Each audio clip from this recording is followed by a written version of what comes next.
The Marines have saying, everybody wants to go heaven, but nobody wants to die.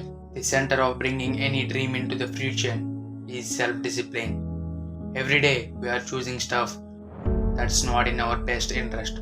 So, the world is attacking you and the world wants to fight you and the world's trying to hold you down. So, you're gonna kick yourself in the balls.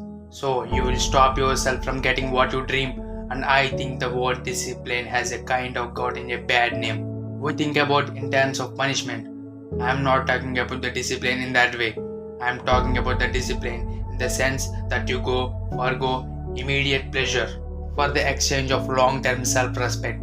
I believe that self-discipline is the definition of self-love. That when you say that you love yourself, that means that you have behavior towards yourself. That is loving. Self-discipline is center of our material success. You can't win the war against the world if you can't win the war against your mind. Self-love is when you say to yourself, self-love is a look. I know you got a test on Monday, and I know you really want to go out with your friends and Saturday night you want to go out, but if you fail the test, you're not gonna feel good about yourself.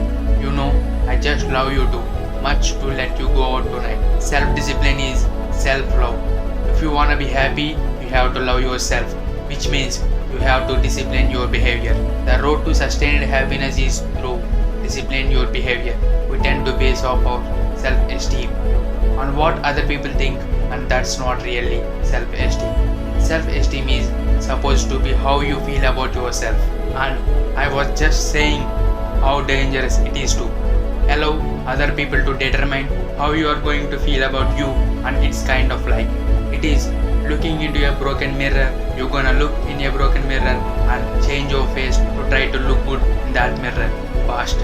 It don't matter whose fault it is that something is broken, it's your responsibility to fix it.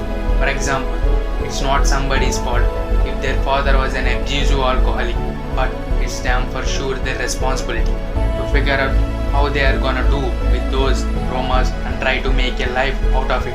It's not your fault if your partner cheated and ruined your marriage, but it's a damn sure you are responsible to figure out how to take that pain and how to overcome that and build a happy life for yourself. Fault and responsibility don't go together. It sucks, but they don't.